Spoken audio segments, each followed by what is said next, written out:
साहब, जैसे आप अल्पसंख्यक मोर्चा के जो है वो राष्ट्रीय अध्यक्ष हैं, तो इसके बारे में जो है कुछ क्या इनकी योजनाएं बनाई हैं कि इनको जो है कैसे उभारा जा सके?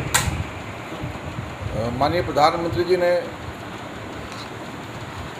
गरीब कल्याण के लिए पिछले 10 सालों से सारी और कुछ नहीं होगा तो फिर पूछना।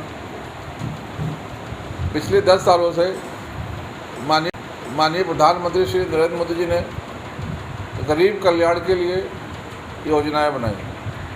माननीय प्रधानमंत्री जी की सरकार गरीब कल्याण को समर्पित है। उसमें जो देश का अल्पसंख्यक विशेष रूप से मुस्लिम समाज है वो गरीब और अति गरीब था, तो उसके लिए भी जो सब योजनाएं हैं, चाहे प्रधानमंत्री आवास योजना है, चाहे उज्ज्वला योजना है, चाहे उजाला योजना है, चाहे जनधन योजना है, चाहे मुद्रा योजना है, चाहे आयुष्मान भारत में कार्ड है, ये सारी सुविधाएं तो दी, लेकिन 15 सूत्रीय कार्यक्रम प्रधानमंत्री का जो अल्पसंख्यक समाज के लिए था, जहाँ अल्पसंख्यक बस्तियाँ हैं वहाँ विशेष ध्यान देकर वहाँ सड़क, पानी और नाली की व्यवस्था करना, जहाँ अल्पसंख्यक गांव है वहाँ के शिक्षा की अलग से व्यवस्था करना, उनको आर्थिक रूप से मजबूत करने के लिए उनको आर्थिक लाभ देना, शिक्षा के लिए उनको स्कॉलरशिप देना, उनके लिए हॉस्टल बनाना, उनके लिए सुविधाएं मुहैया कराना, ऐसे 15 सूत्रीय कार्यक्रम को मजबूती के साथ लागू किया गया। इसके लिए कमेटी बनाई गई, इसके लिए बोर्ड बनाया गया, प्रधानमंत्री जन कल्याण योजना के माध्यम से इसको आगे बढ़ाया गया।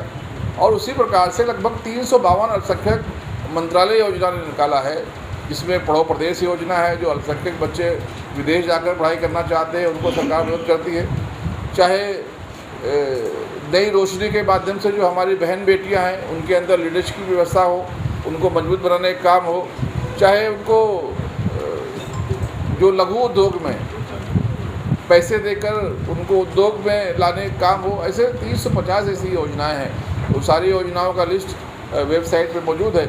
उसके माध्यम से अल्पसंख्यक समाज को लाभ पहुंचाने का काम किया गया। और मुझे खुशी है इस बात की कि भारतीय जनता पार्टी और अल्पसंख्यक मोर्चा के माध्यम से देश के जो हमारे अल्पसंख्यक बिरादरी के लोग हैं, जिसमें 7 लोग आते हैं, उसमें मुस्लिम भी हैं, उसमें क्रिश्चियन भी हैं, उसमें पारसी भी हैं, उसमें जैन भी हैं, उसमें सिख भाई भी हैं, जो 7 कमेटी है, इन 7 कमेटी के लोगों को, अल्पसंख्यक समाज के लोगों को अल्पसंख्यक मोर्चे के माध्यम से उनकी आवाज़ को माननीय प्रधानमंत्री तक पहुँचाकर उनको न्याय देने का काम शुरू किया है।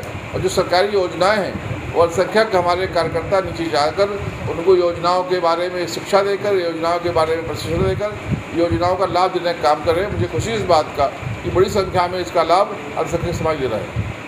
तो एक तरफ तो ये सब बातें सरकार, केंद्र सरकार करती है, दूसरी तरफ उत्तर प्रदेश के मुख्यमंत्री बयान देते हैं कि भाई ये मुल्ला मौलवी की फैक्ट्रियों को जो है बंद किया जाए, इनको कोई पैसा नहीं दिया जाएगा सरकार की तरफ। ये आप अपनी तरफ से बता रहे या जो में बयान आया, ऐसा कहीं नहीं बयान है मुल्ला मौलवी और फैक्ट्रियों को। जो उत्तर प्रदेश में मदरसा की बात है, माननीय मुख्यमंत्री योगी आदित्यनाथ जी 2017 से मुख्यमंत्री हैं और जिस प्रकार से मदरसे चल रहे थे उस प्रकार से मदरसे चलते रहे। लेकिन जो वहाँ के कुछ लोगों ने हाई कोर्ट में केस डाला कि जो मुलायम सिंह की सरकार ने 2004 में मदरसा बोर्ड बनाया, ये आर्थिक रूप से भी शोषण करने का काम कर रहा है, जिसका लाभ कुछ मदरसा चलाने वाले जो बाहुबली हैं, जो उनके मदरसा चलाने वाले ग्रोह हैं, वो इसका लाभ ले रहे, शोषण कर रहे। और इस शिक्षा नीति जो बनी है, मदरसा बोर्ड जो बना है, इसका जो खामियां है उसका समाज भी भुगत रहा है। क्योंकि उत्साह में, और मैं तो ये कहूँगा कि मुसलमानों को जो तुष्टीकरण दिखाने के लिए कि हम तुम्हारे बहुत करीब हैं, मुलायम सिंह ने शिक्षा बोर्ड बनाकर, मदरसा शिक्षा बोर्ड बनाकर, जो उत्तर प्रदेश शिक्षा बोर्ड था उससे बाहर लेकर आया। जो शिक्षा बोर्ड बना उसमें कितनी त्रुटियाँ हैं उसको देखा नहीं उन्होंने। शिक्षा बोर्ड या कोई भी बोर्ड वो सिर्फ 10वीं 11वीं तक ही डिग्री दे सकता है। लेकिन मदरसा बोर्ड MA BA की भी डिग्री देना शुरू कर दिया, जिसमें आप आमिल कामिल फाजिल कहेंगे।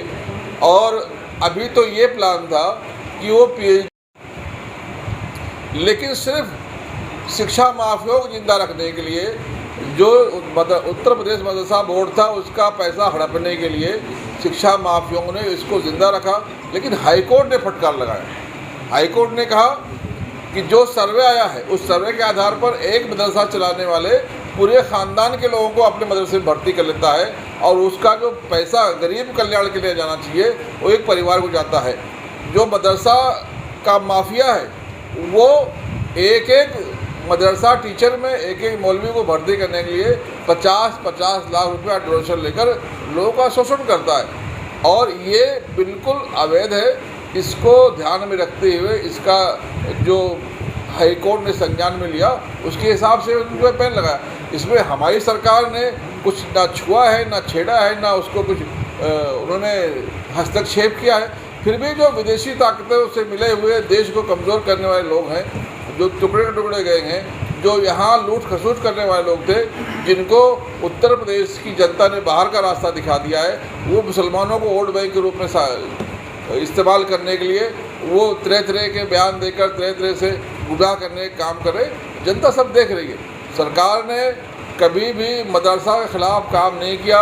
माननीय प्रधानमंत्री ने हमेशा किया है कि धर्म के शिक्षा के साथ साथ व्यापार की शिक्षा भी लेना चाहिए, जिससे मदरसे से पढ़ने वाला बच्चा आगे डॉक्टर बने, इंजीनियर बने, पुलिस ऑफिसर बने और वो कहीं भी जाकर जॉब करे, जिससे उसकी आर्थिक स्थिति मजबूत हो। और जब आर्थिक स्थिति मजबूत होगी तो आदमी अपने आप अपने फैसले लेगा।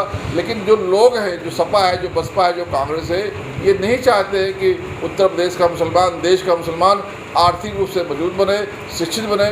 उनको पता है कि अगर ये शिक्षित हो गया तो ये हमारे हाथ से निकल जाएगा, इसलिए तरह तरह की साजिशें कर रहे हैं।